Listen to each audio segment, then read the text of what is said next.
Going on, everybody? JT here, and Jerome Powell is about to speak to the world. It is the FOMC meeting, February 1st. We just found out how much the federal funds rate is going to increase by, and I want to take a look at the Federal Reserve PDF that just released, and then we're going to watch together Jerome Powell's speech. So let's pull up this document right here. It was just released by the Federal Reserve not too long ago, and we're going to take a look at it and read it together because there's a couple really interesting parts of this document that I just want to mention. So it starts off saying that recent indicators point to a modest growth in spending and production, which honestly isn't the best thing for the market if we're being real. So let's zoom in on this a little bit more so you can have a better view. Perfect. So, as I mentioned before, it starts off by saying recent indicators point to a modest growth in spending and production. Of course, to curb, and you don't really want growth in spending or production. Job gains have been robust in recent months, and unemployment rate has remained low. This is also a detriment to their goal to get inflation lower. You don't want to have unemployment rate low. You don't want to have a robust job market that's actually antithetical to what they want to do with their job of getting inflation down. It says here inflation has eased somewhat but remains elevated. If we go down a little bit right here, the committee seeks to achieve maximum employment and inflation at the rate of 2% over the long run. So they're still committed to that 2% target for inflation. In support of these goals, the committee has decided to raise the target for the federal funds rate to 4.5 to 4.75%. So they're moving up the federal funds rate 25 basis points right here. That is what this sentence right here states, is a 25 basis point hike.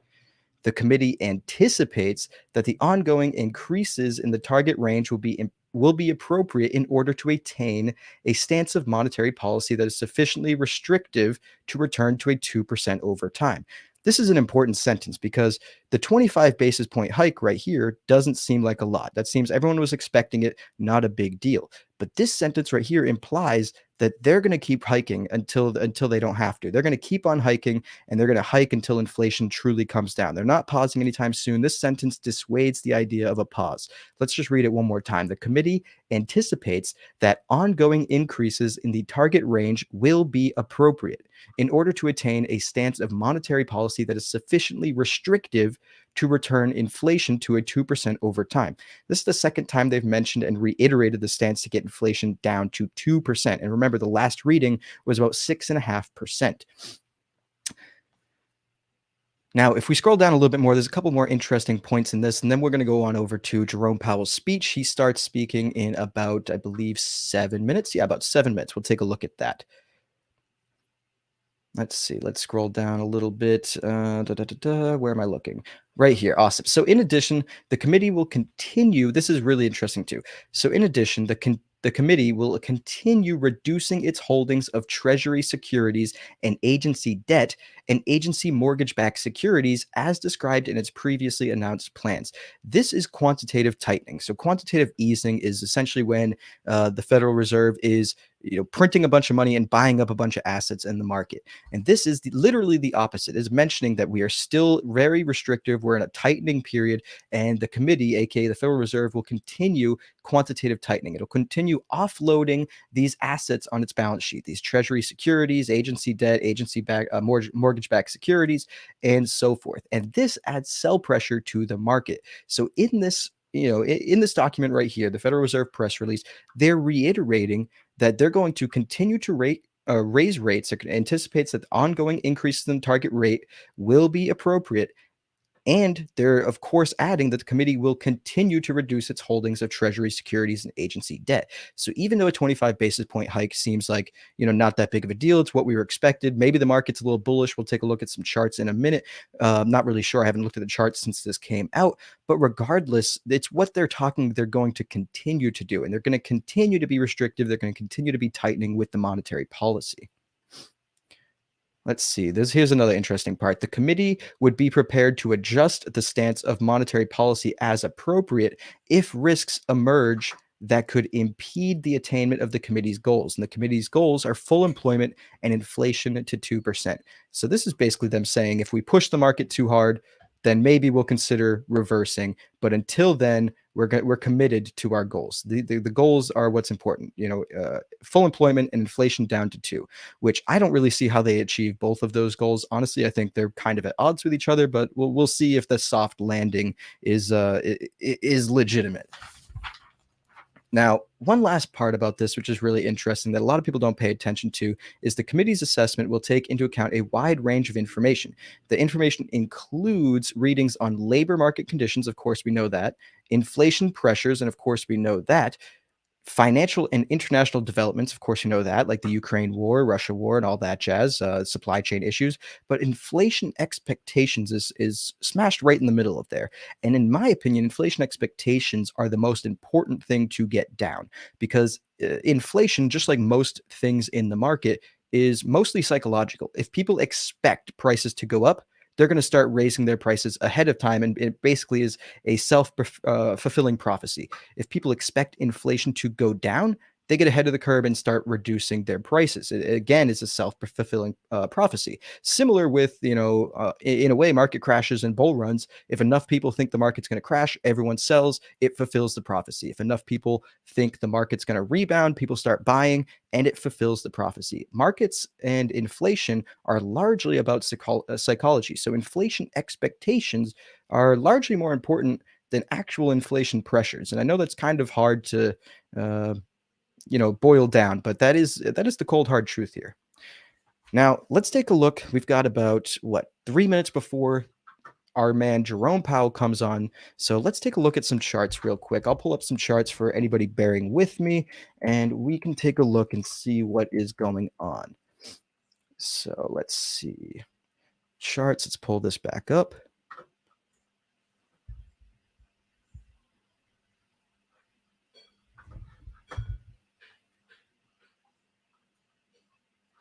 Here we have a Bitcoin chart, and it looks like, nothing special, but on that on the news of the 25 basis point hike, we have a little bit of a green candle. Let's zoom in a little bit and see if there's anything in particular about this green candle that we should know about. No, it's actually flashing red now. I think they saw the 25 basis point hike and saw, oh, this might be good, and then read the rest of the report like we just did and found out that they're going to continue to be tight with their monetary policy. They're going to continue quantitative tightening. They're going to continue to raise rates, and they aren't slowing anytime soon. So I'm actually not shocked to see an initial green candle, but then see that come down on the smaller time frames. Let's see. Let's take a look at SPY. This is S&P 500. We'll zoom into the 1 hour, and a similar thing here where we have a very indecisive green candle. You can kind of see no, the market didn't know which way to go. There's long wicks on both sides. Let's zoom into this green candle and see S&P 500 is actually responding fairly well to this news of a 25 basis point hike. Really curious if it'll continue. We'll definitely check back on these charts after JPOW speaks. JPOW could nuke the market. Really wouldn't shock me if he does. Let's see what these comments have to say. Pump fake. We've got Dan saying pump fake. I believe. I believe that it is probably a pump fake, but we'll see. We'll see what Jerome Powell has to say in about 1 minute. I'm gonna pull up that that video and we can watch it together.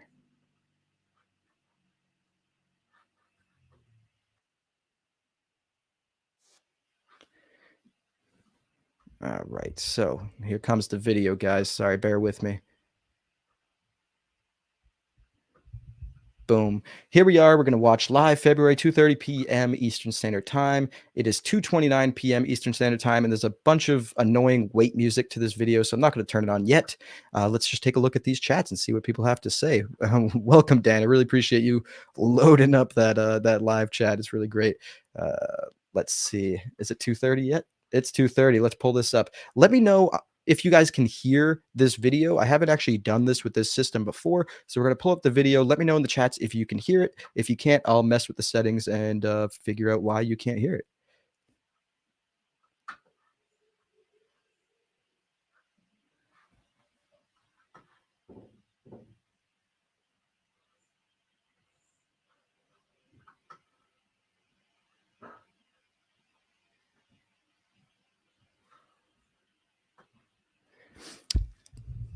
As of right now, I don't think anything is happening yet. Jerome Powell isn't on the podium. So once he comes on the podium and starts talking, let me know if you can hear it. Here he comes. So let me know.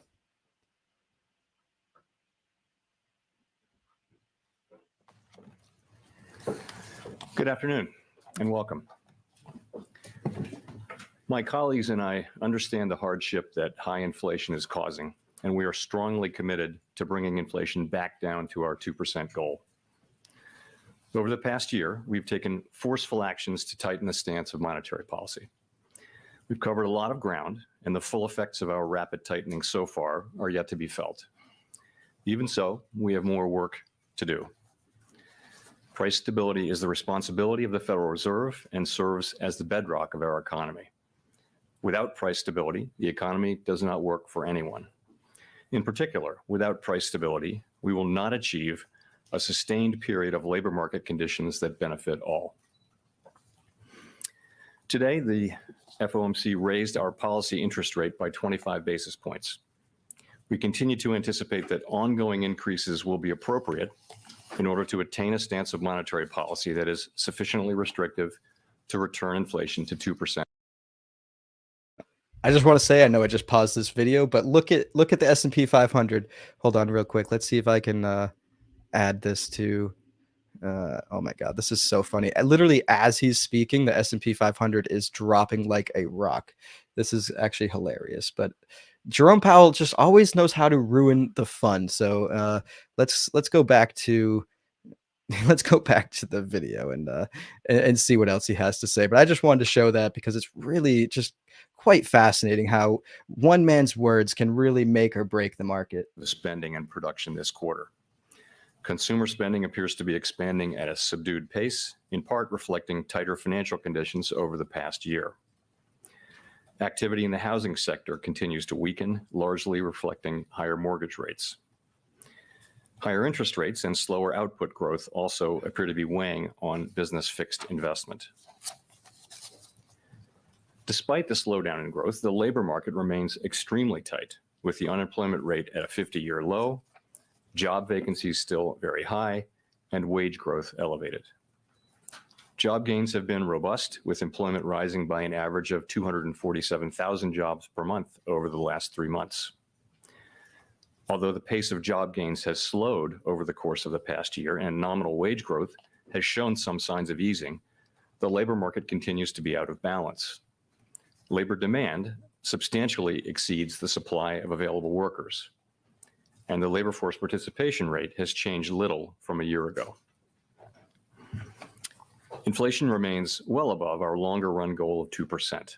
Over the 12 months ending in December, total PCE prices rose 5.0%. Excluding the volatile food and energy categories, core PCE prices rose 4.4%. The inflation data received over the past 3 months show a welcome reduction in the monthly pace of increases. And while recent developments are encouraging, we will need substantially more evidence to be confident that inflation is on a sustained downward path. Despite elevated inflation, longer-term inflation expectations appear to remain well anchored, as reflected in a broad range of surveys of households, businesses, and forecasters, as well as measures from financial markets. But that's not grounds for complacency. Although inflation has moderated recently, it remains too high. The longer the current bout of high inflation continues, the greater the chance that expectations of higher inflation will become entrenched. The Fed's monetary policy actions are guided by our mandate to promote maximum employment and stable prices for the American people. My colleagues and I are acutely aware that high inflation imposes significant hardship as it erodes purchasing power, especially for those least able to meet the higher costs of essentials like food, housing, and transportation. We are highly attentive to the risks that inflation poses to both sides of our mandate, and we are strongly committed to returning inflation to our 2% objective. At today's meeting, the committee raised the target range for the federal funds rate by 25 basis points, bringing the target range to 4.5% to 4.75%. And we are continuing the process of significantly reducing the size of our balance sheet. With today's action, we have raised interest rates by 4.5 percentage points over the past year. We continue to anticipate that ongoing increases in the target range for the federal funds rate will be appropriate in order to attain a stance of monetary policy that is sufficiently restrictive to return inflation to 2% over time.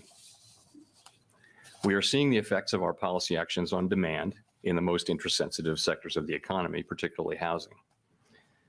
It will take time, however, for the full effects of monetary restraint to be realized, especially on inflation. In light of the cumulative tightening of monetary policy and the lags with which monetary policy affects economic activity and inflation, the committee decided to raise interest rates by 25 basis points today, continuing the step down from last year's rapid pace of increases. Shifting to a slower pace will better allow the committee to assess the economy's progress toward our goals, as we determine the extent of future increases that will be required to attain a sufficiently restrictive stance.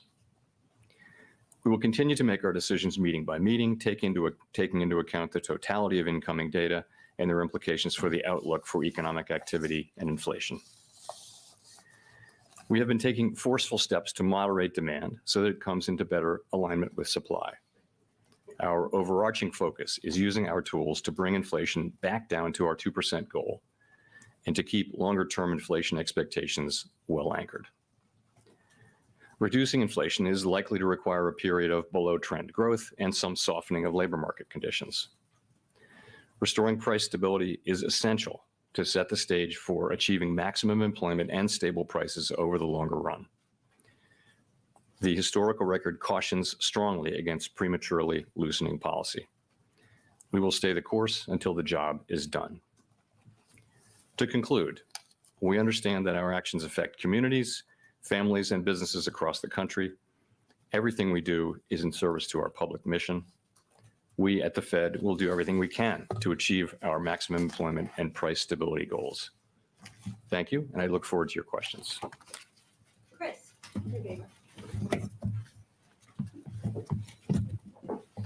Chris Rugaber, Associated Press. Thank you for doing this. As you know, financial conditions have loosened since the fall, with bond yields falling, which has also brought down mortgage rates, and the stock market posted a solid gain in January. Does that make your job of combating inflation harder? And could you see lifting rates higher than you otherwise would to offset the increase in, or to offset the easing of financial conditions? So it is important that overall financial conditions continue to reflect the policy restraint that we're putting in place in order to bring inflation down to 2%. And of course, financial conditions have tightened very significantly over the past year. I would say that our focus is not on short-term moves, but on sustained changes to broader financial conditions. And it is our judgment that we're not yet at a sufficiently restrictive policy stance, which is why we say that we expect ongoing hikes will be appropriate. Of course, many things affect financial conditions, not just our policy. And we will take into account overall financial conditions along with many other factors as we set policy. Rachel. Hi, Chair Powell. Thank you for taking our questions. Rachel Siegel from the Washington Post. Over the last quarter, we've seen a deceleration in prices, in wages, and a fall in consumer spending, all while the unemployment rate has been able to stay at a historic low. Does this at all change your view of how much the unemployment rate would need to go up, if at all, to see inflation come down to the levels you're looking for? So I would say it is a good thing that the disinflation that we have seen so far has not come at the expense of a weaker labor market. But I would also say that disinflationary process that you now see underway is really at an early stage. What you see is really in the goods sector, you see inflation now coming down because supply chains have been fixed. Demand is shifting back to services, and shortages have been abated. So you see that in the housing services sector. We expect inflation to continue moving up for a while, but then to come down, assuming that new leases continue to be lower. So in those two sectors, you've got a good story. The issue is that we have a large sector called non-housing service, core non-housing services, where we don't see disinflation yet. But I would say that So far, what we see is progress, but without any weakening in labor market conditions. Has your Um, Go ahead.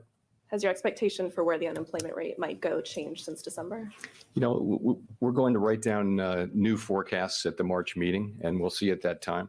I will say that it is gratifying to see the disinflationary process now getting underway, and we continue to get strong labor market data. But you know, we'll update those forecasts in March. Neil. Hi, Chair Powell. Neil Irwin with Axios. You and some of your colleagues have emphasized the possibility that job openings could come down and that that would let some of the air out of the labor market without major job losses. We saw the opposite in the December JOLTS this morning, job openings actually rising. That also has coincided with slowdown in wage inflation. Do you believe that openings are an important indicator to be studying to understand where the labor market is and where wage inflation might be heading? So you're right about the data, of course. What we've seen average hourly earnings and now the employment cost index abating a little bit, still off of their highs of 6 months ago and more, but still at levels that are fairly elevated. The job openings number in JOLTS has been quite volatile recently, and I did see that it moved back up this morning. I do think that it's probably an important indicator. The ratio, I guess, is back up to 1.9 job openings to unemployed people who are looking for work. So it's an indicator, but nonetheless, you're right. We do see wages moving down. If you look across the rest of the labor market, you still see very high payroll job creation, and quits are still at an elevated level. So by many indicators, the job market is still very strong. Go to Colby and then Howard. Thank you. Colby Smith with the Financial Times. Given the economic data since the December meeting, is the trajectory for the Fed funds rate in the most recent SEP still the best guidepost for the policy path forward? Or does ongoing now mean more than 2 rate rises now? So you're right. At the December meeting, we all wrote down our best estimates of what we thought the ultimate level would be. And that's obviously back in December. And the median for that was between 5 and 5.25%. At the March meeting, we're going to update those assessments. We did not update them today. We did, however, continue to say that we believe ongoing rate hikes will be appropriate to attain a sufficiently restrictive stance of policy to bring inflation back down to 2%. We think we've covered a lot of ground, and financial conditions have certainly tightened. And I would say we still think there's work to do there. We haven't made a decision on exactly where that will be. I think we're going to be looking carefully at the incoming data between now and the March meeting and then the May meeting. I don't feel a lot of certainty about where that will be. It could certainly be higher than we're writing down right now. If we come to the view that we need to write down to move rates up beyond what we said in December, we would certainly do that. At the same time, if the data come in the other direction, then we'll make data-dependent decisions at coming meetings, of course. Just as a quick follow-up, how are you viewing the kind of balance of risk between those 2 options of, the likelihood of maybe falling short of that or going beyond that level? I guess I would say it this way. I continue to think that it's very difficult to manage the risk of doing too little and finding out in 6 or 12 months that we actually were close but didn't get the job done, and inflation springs back and we have to go back in. And now you really do worry about expectations getting unanchored and that kind of thing. This is a very difficult risk to manage. Whereas, of course, we have no incentive and no desire to over tighten, but if we feel like we've gone too far, we can certainly and inflation is coming down faster than we expect, then we have tools that would work on that. So I do think that in this situation where we have still the highest inflation in 40 years, the job is not fully done. As I started to mention earlier, we have a sector that represents 56% of the core inflation index where we don't see disinflation yet. So we don't see it. It's not happening yet. Inflation in core services ex housing is still running at 4% on a 6 and 12 month basis. So there's nothing happening there. In the other 2 sectors representing less than 50%, you actually, I think, now have a story that is credible, that's coming together, although you don't actually see disinflation yet in housing services, but it's in the pipeline, right? So for the third sector, we don't see anything here. So I think it would be premature, it would be very premature to declare victory or to think that we've really got this. We need to see, our goal, of course, is to bring inflation down. And how do we get that done? There are many, many factors driving inflation in that sector, and they should be coming into play to have inflation, the disinflationary process begin in that sector. But so far, we don't see that. And I think until we do, we see ourselves as having a lot of work left to do. Howard? Howard Schneider with Reuters, and thanks as usual. So I just wanted to connect a couple dots here. The statement made a number of changes that seem to be saying things are getting better. You're saying inflation has eased. That's new. You've taken out references to the war in Ukraine as causing price increases. You've taken out references to the pandemic. You've eliminated all the reasons that you said prices were being driven higher. Yet that's not mapping to any change in how you describe policy. We still have ongoing increases to come. So I'm wondering, why is that the case? And does it have more to do with uncertainty around the outlook, or more to do with you not wanting to give a very overeager market a reason to get ahead of itself and overreact? So I guess I would say it this way. We can now say, I think, for the first time, that the disinflationary process has started. We can see that, and we see it really in goods prices so far. Goods prices is a big sector. This is what we thought would happen since the very beginning, and now here it is actually happening, and for the reasons we thought. It's supply chains, it's shortages, and it's demand revolving back towards services. So this is a good thing. This is a good thing. But that's around a quarter of the PCE price index, core PCE price index. So the second sector is housing services, and that's driven by very different things. And we, as I mentioned, with housing services, we expect, and other forecasters expect, that measured inflation will continue moving up for several months, but will then come down, assuming that new leases continue to be soft. And we do assume that. So we think that that's sort of in the pipeline. And we actually see disinflation in the goods sector, and we see it in the pipeline for two sectors that amount to a little less than half. So this is good, and we note that when we say inflation is coming down, that this is good.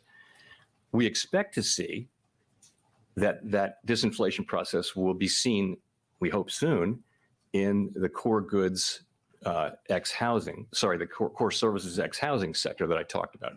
We don't see it yet. It's 7 or 8 different kinds of services. Not all of them are the same, and we have a sense of what's going on in each of those different subsections. Probably the biggest part of it, probably 60% of that is research would show is sensitive to slack in the economy, and so the labor market will probably be important. Some of the other ones, the labor market's not going to be important. Many other factors will drive it. In any case, we don't see disinflation in that sector yet, and I think we need to see that. It's the majority of the core PCE index, which is the thing that we think is the best predictor of headline PCE, which is our mandate. So it's not that we're neither optimistic nor pessimistic. We're just telling you that we don't see inflation moving down yet in that large sector. I think we will fairly soon, but we don't see it yet. Until we do, I think we see ourselves, we got to be honest with ourselves, we see ourselves as having perhaps more persistent inflation in that sector, which will take longer to get down. And we're just going to have to complete the job. I mean, that's what we're here for.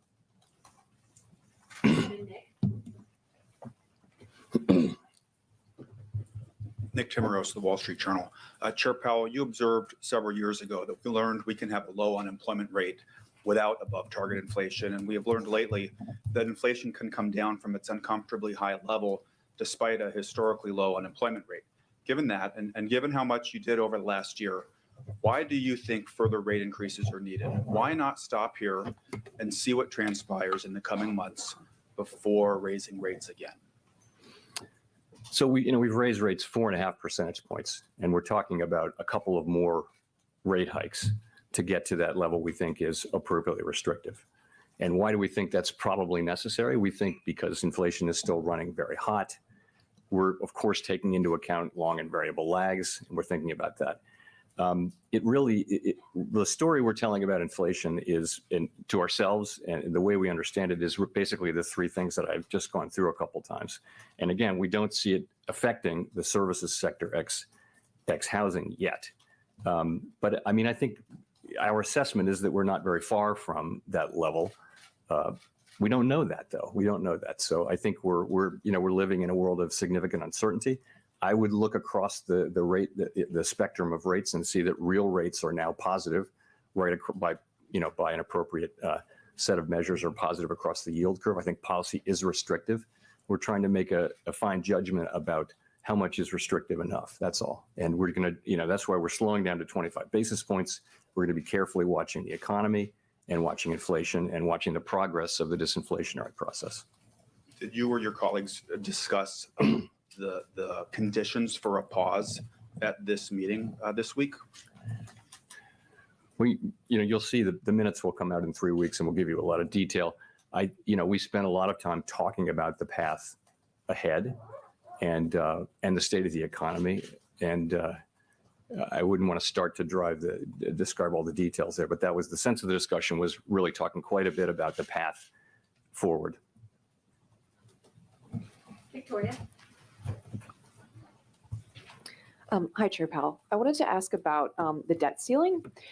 Given that we've now hit up against it, I was wondering if the U.S. goes past the X date, will the Fed do whatever the Treasury directs as it relates to making payments as the fiscal agent, or will it do its own analysis of any legal constraints? So your question is, would we say your question again?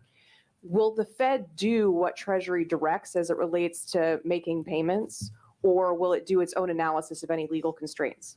So you're really asking about, you're asking about prioritization in effect, is what Yes, you're, okay. yes. So I feel like I have to say this. There's only one way forward here, and that is for Congress to raise the debt ceiling so that the United States government can pay all of its obligations when due. And any deviations from that path would be highly risky, and that no one should assume that the Fed can protect the economy from the consequences of failing to act in a timely manner. In terms of our relationship with the Treasury, we are their fiscal agent, and I'm just going to leave it at that. Are you actively doing any planning of what might happen in the event that would happen? I'm just going to leave it at that. This is a matter that's to be resolved between it's really Congress's job to raise the debt ceiling, and I gather there are discussions happening, but they don't involve us. We're not involved in those discussions, so we're the fiscal agent.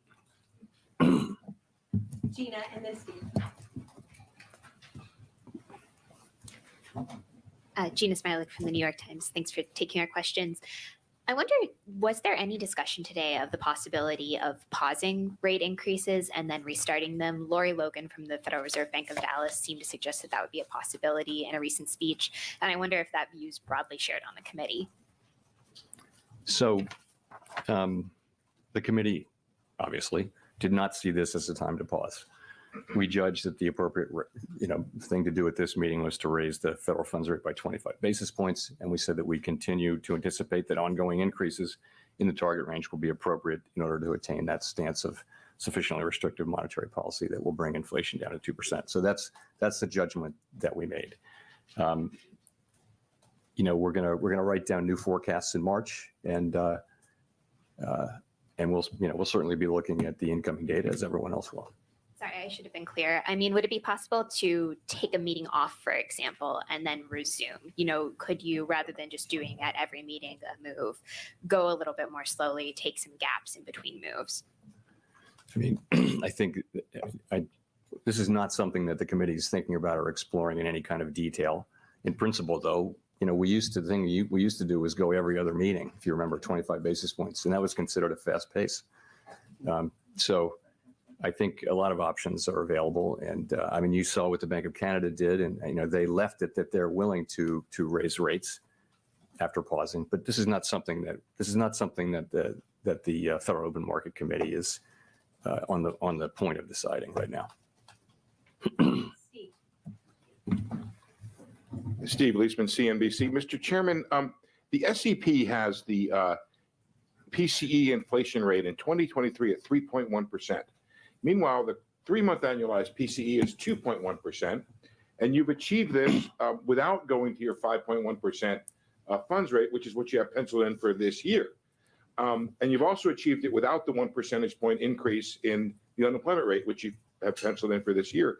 I'm wondering if you've considered the idea of whether or not your understanding of the inflation dynamic may be wrong, and it's possible to achieve these things without raising rates that high, and also without the surge in unemployment. And specifically, I wonder if you might comment on the speech given by Vice Chair Lael Brainerd, who said, to the extent that inputs other than wages may have been responsible in part for important price increases for some non-housing services, an unwinding of these factors. In other words, it may not be wages, the idea that it may not require unemployment rising to get this sector of inflation under control. Thanks. So a couple things. First, on the forecast, if you're right, if you take very short-term, three-month, say, measures of PCE, core PCE inflation, they're quite low right now, but that's because that's driven by significantly negative readings from goods inflation.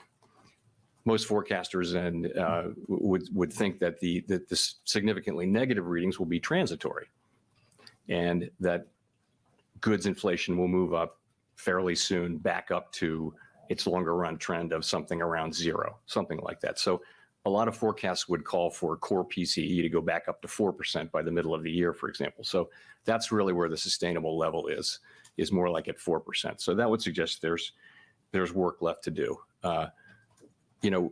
Let's say inflation does come down much faster than we expect, which is possible. As I mentioned, obviously our policy is data dependent. We would take that into account. In terms of the core non-housing services, as I mentioned earlier, it's a very diverse sector, 6 or 7 sectors, and so sectors that represent 55 or 60% of that subsectors of that sector we think are sensitive to slack in the economy, sensitive to the labor market in a way. But some of the other sectors are not. And for example, financial services is a big sector that's really not driven by labor markets, wages. So that's why I said there are a number of things that will affect. Take restaurants, right? So clearly labor is important for restaurants, but so are food prices. And transportation services is going to be driven by fuel prices, for example. So there are lots of things in that mix that will drive inflation. I would say overall, though, my own view would be that you're not going to have a sustainable return to 2% inflation in that sector without a better balance in the labor market. And I don't know what that will require in terms of increased unemployment, your question. I do think there are a number of dimensions through which the labor market can soften. And so far, we've got, as I mentioned, in goods, we have inflation moving down without the softening in the labor market.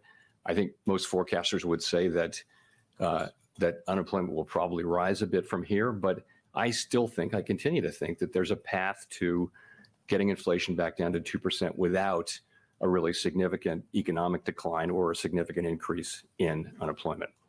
And that's because the setting we're in is quite different. The inflation that we originally got was very much a collision between very strong demand and hard supply constraints, not something that you really have seen in prior business cycles. And so now we see goods inflation coming down for the reasons we thought, and we understand why housing inflation will come down. And I think a story will emerge on the non-housing services sector soon enough. But I think there's ongoing disinflation, and we don't yet see weakening in the labor market. So we'll have to see.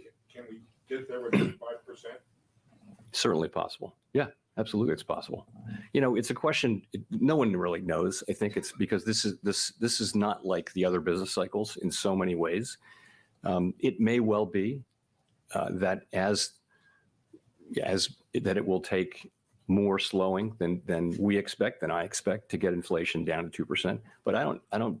That's not my base case. My base case is that the economy can return to 2% inflation without a really significant downturn or a really big increase in unemployment. I think that's a possible outcome. I think many forecasters would say It's not the most likely outcome, but I would say there's a chance of it. Michael.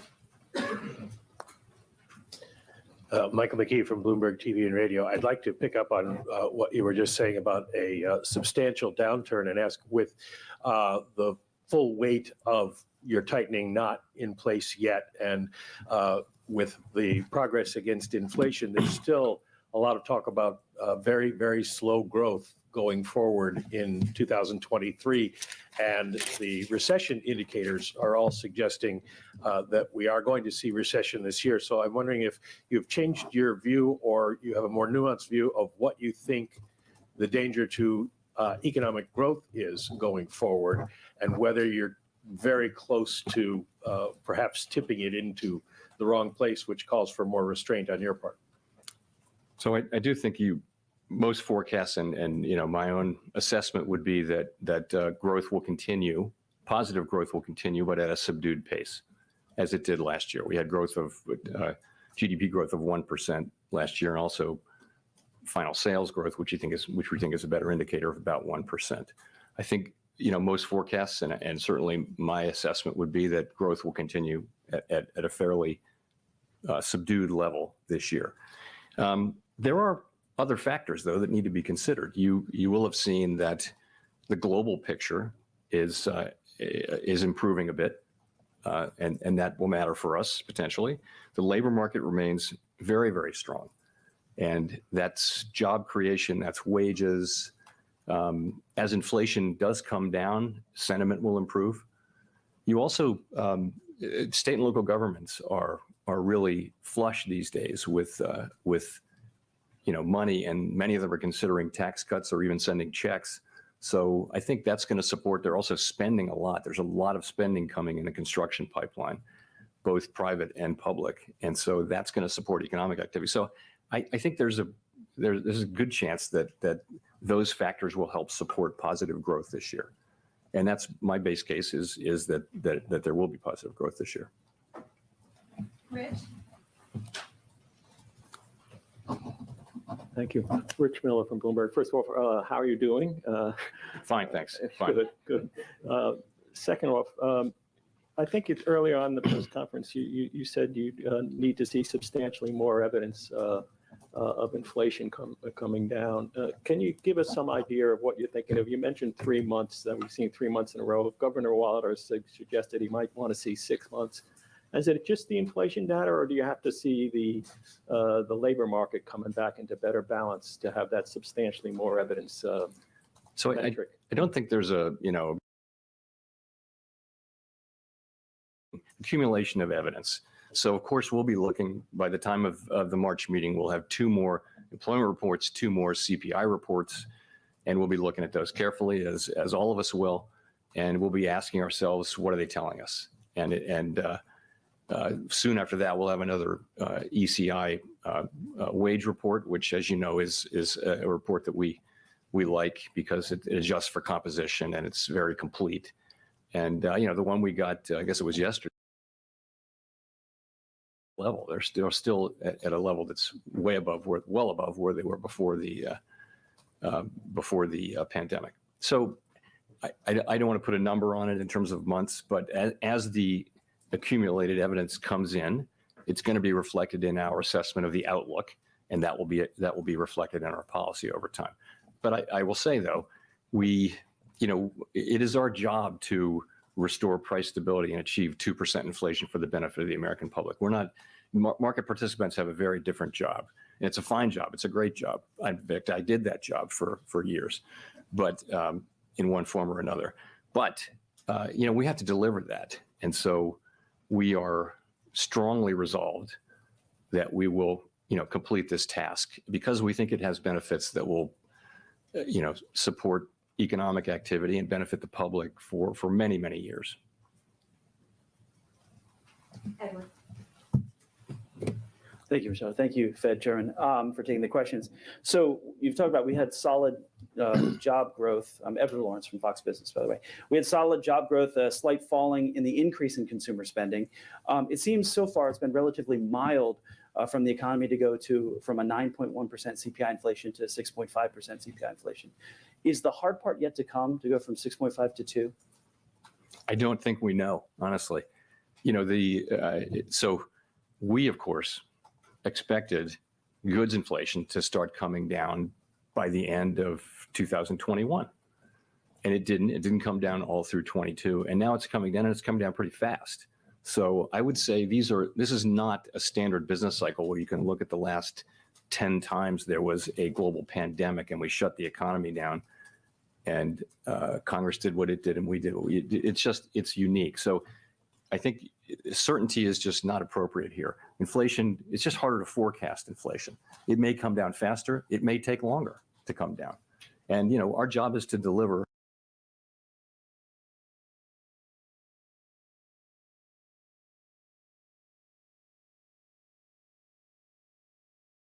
the game is won because we've got a long way to go. It's the early stages of disinflation, and it's most welcome to be able to say that we are now in disinflation.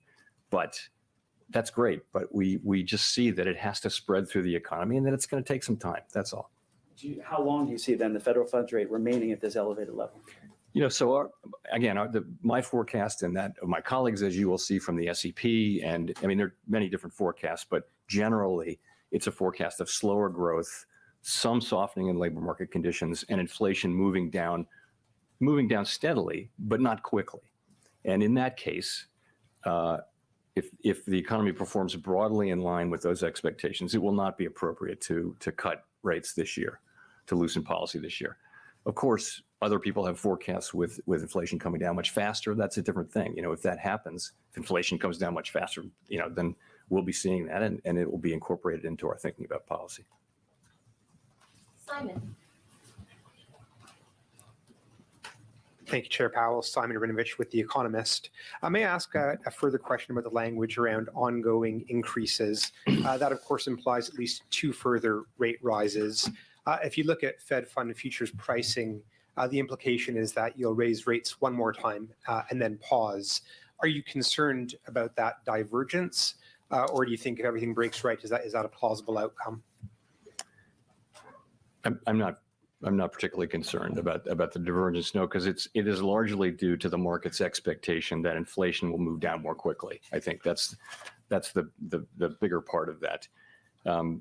So again, as I just mentioned, our forecasts, different participants have different forecasts, but generally those forecasts are for continued subdued growth, some softening in the labor market, but not a recession, and we have inflation moving down, into the somewhere in the mid 3s or maybe lower than that this year. We'll update that in March, but that's what we thought in December. Markets are past that. They show inflation coming down in some cases much quicker than that. So we'll just have to see. And we have a different view, it's a different forecast really. Given our outlook, I don't see us cutting rates this year if we get our outlook turns true. As I mentioned just now, if we do see inflation coming down much more quickly, that'll play into our policy setting, of course. Scott. Hi, Chair Powell. Scott Horsley from NPR. One of the changes in the statement this month is that the committee is no longer listing public health as among the data points you'll consider in assessing conditions. What should we make of that? Does the Federal Reserve no longer see the pandemic as weighing on the economy? That's the general sense of it. Look, we understand, I personally understand well that COVID is still out there, but that it's no longer playing an important role in our economy. And, we've kept that statement in there for quite a while. And I think we knew we would take it out at some point. There's never a perfect time. But we thought that, people are handling it better and the economy and the society are handling it better now. It doesn't really need to be in the Fed's monthly or post-meeting statement as an ongoing economic risk as opposed to, a health issue. Nancy. Hi, Chair Powell. Nancy Marshall-Genzer with Marketplace. I wanted to go back to another thing that Fed Vice Chair Lael Brainerd said recently. She said she doesn't see signs of a wage price spiral. And I'm wondering if you agree with that. I do. Yeah, I do. you don't see that yet, but the whole point is, if you once you see it, you have a serious problem. That means that effectively in people's decision making, inflation has become a really salient issue, and once that happens, that's what we can't allow to happen. And so that's why we worry that the longer we're at this, and the longer people are talking about inflation all day long, every day, the more risk of something like that. But no, there's not much. It's more of a risk. It always has been more of a risk than anything else. By the way, I think it's becoming less salient, and people are, we pick that up in conversations, and I've seen some data too that show people are, gradually, they're glad that inflation's coming down. People really don't like inflation, and as we see it coming down, that could also add a boost to economic activity. You look at the sentiment surveys now, and they're very, very low. With 3.5% unemployment and high wage increases nominally by historical standards, why can that be? It has to be inflation, right? So I think once inflation is seen to be coming down in coming months, even you will also see a boost to sentiment, I hope. So that's what you're looking at most closely is consumer expectations. That's at the very heart. It's consumers and businesses that essentially. We believe that expectations of future inflation are a very important part of the process of creating inflation. That's a sort of a bedrock belief. In one way or another, it has to be. We think it's important. And in this case, I would say the risk 8 months ago or so, longer-term inflation expectations had moved up. We moved quite vigorously last year. Expectations seem to be well anchored, including at the shorter end now, not just the longer end. So it's, and I think that's very reassuring. I think, the markets have decided and the public has decided that inflation is going to come back down to 2%. And it's just a matter of us following through. That's immeasurably helpful to the process of getting inflation down. The fact that people now do generally believe that it will come down, that'll be part of the process of getting it down. And it's a very positive thing. Greg. Thank you, Chair Powell. Greg Robb from Market Watch. In the minutes of the December meeting, there was a couple sentences that struck people as important. When the committee said participants talked about this unwarranted easing of financial conditions was a risk, and it would make your life harder to bring inflation down. I haven't heard you talk much about that today or in the statement. So I was wondering, has that concern eased among members, or is that still something you're concerned about? Thank you. I would put it this way. It's something that we monitor carefully. Financial conditions didn't really change much from the December meeting to now. They mostly went sideways or up and down, but came out in roughly the same place. It's important that the markets do reflect the tightening that we're putting in place. As we've discussed a couple of times here, there's a difference in perspective by some market measures on how fast inflation will come down. We're just going to have to see. I'm not going to try to persuade people to have a different forecast, but our forecast is that it will take some time and some patience, and that we'll need to keep rates higher for longer. But we'll see. Go to Brendan for the last question. Hi, Chair Powell. Brendan Peterson with Punchbowl News. I wanted to ask if the Fed takes into account at all the debt ceiling when it comes to quantitative tightening, given the fact that rapid or faster quantitative tightening could bring us closer faster to that drop dead debt ceiling deadline. Could it play an effect as we get closer to that drop dead deadline this summer?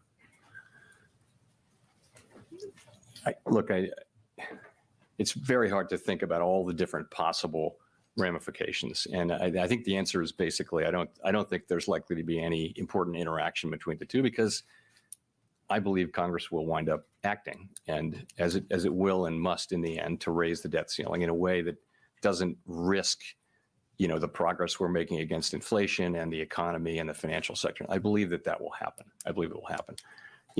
We of course will monitor money market conditions carefully as the process moves on.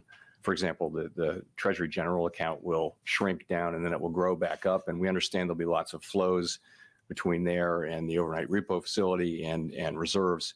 We understand all that. We're watching it carefully. We'll just be monitoring it. Thank you very much.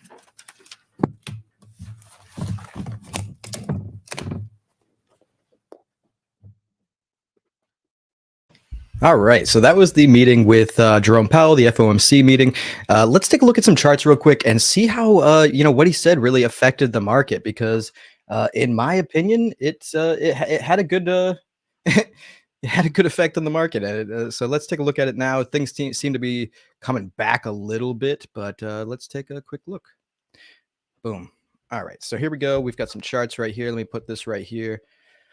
This is the dollar chart, and this box is all of the movement that happened throughout FOMC. So this is from the beginning to the end of FOMC, quite a lot of movement. It looks like dollar's rebounding for now. But let's take a look at algo. Algo about the same thing. This is in this box is all of the movement from FOMC. It definitely was a volatile meeting. Pretty interesting in my opinion, but let's go back to the dollar real quick and zoom out because I actually want to show you something. So this is FOMC on the 1 minute, but let's move out to 4 hours and let's take a look at this right here. We've been stuck in, and anyone in the Algo Governors Club Discord knows that I've been posting about this. We've been stuck in this box since, let's see, since when? Since January 12th. We recently broke it during this FOMC meeting, which is a really good sign that things are going to continue lower for the dollar. But if you zoom out here and zoom out to the 1 day, you can see right here that the 50-day and the 200-day moving average are really close to each other. Let's see if I can actually make these a little brighter so everybody can see them. Let's see. Make them a little thicker right here.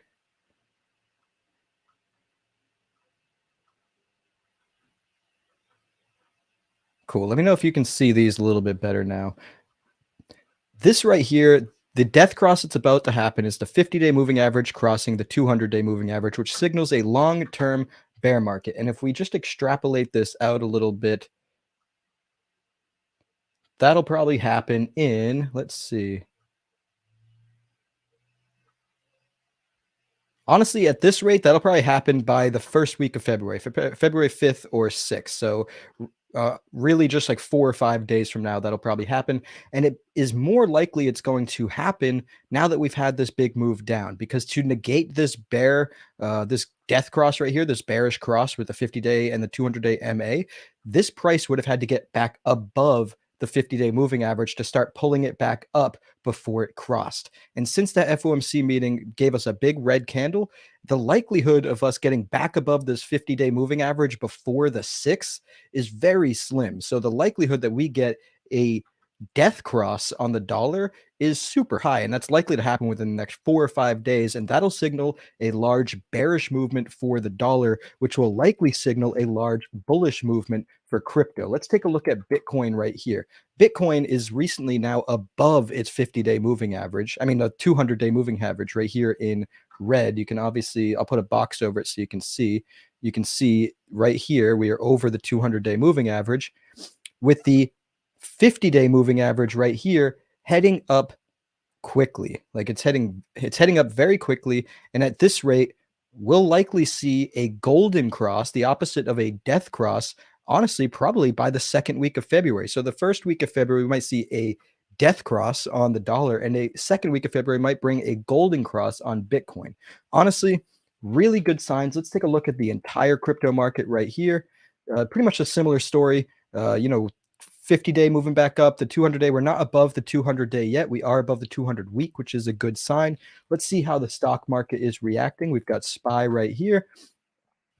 Let's see. Oh, this is actually really good. So SPY, SPY, the S&P 500, broke out of its long-term downtrend that it's been in since December 21st. You can see the breakout right here. It's pretty clear breakout. And if you zoom into the daily, we are almost at the 200-day moving average. We get above that, and in my opinion, the bull market is back on. The 200-day moving average is usually seen as support during a bull run, and as you can see here, once we cracked below it, it was a bear market for the rest of it. And once we cracked above it, last time we were been above the 200-day moving average was May of 2020, so right out of the COVID lows.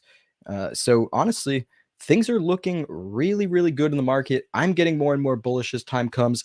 I think the only thing that could really destroy the bullish momentum that we have going on right now is a really bad CPI reading in 2 weeks. If, over the last 6 months, we've had CPI coming down and down and down consecutively from almost 9% or 9.1% down to 6.5% over this last reading. And if we continue that trajectory down, things are going to look good, especially with the target federal funds rate now at 450 to 475 for the target rate, inflation at 650. Those are getting closer and closer together, and they actually might, weirdly enough, the Federal Reserve might be successful in getting the CPI number down. So we'll see. We'll see. 2 weeks from now, the next CPI reading comes out, or less than 2 weeks from now. And if we have a 7th consecutive month in a row of lower inflation, it could be game on for the market. The next CPI reading basically comes out around the same time that the golden cross will happen on a lot of crypto. So, if that next inflation reading comes in good and we get that golden cross, we might be off to the races, boys. But be on the lookout. You don't want this to be a fake suckers rally. You don't want this to draw people in. So I wouldn't be loading the leverage boat yet. I'd wait to get above the 200-day moving averages, maybe wait for a golden cross, but I'd start averaging in now. I'm not a financial advisor, of course, but dollar cost averaging at this point, I'm excited about it. I'm back in the market way more so than I have been over the last couple of months. I'm looking forward to the next couple of months, and we'll be back here to do this again over the next FOMC meeting. We'll cover the CPI. We'll cover all the important dates over the next couple of months. But I do have to take off. I have a class in about 10 minutes I have to attend, or I have to leave in about 10 minutes. So smash that thumbs up button. Consider subscribing to the channel if you haven't done so already. Share this video with whoever needs to watch the FOMC meeting, or whoever you want to, just add to the conversation with this market. But this has been a fun conversation. Dan, I know you've been blowing up those live chats. Really appreciate everything, and appreciate everyone else that stuck around, watched to the end. And again, smash that subscribe button, and we will catch you in the next episode. Thanks, guys. Take care.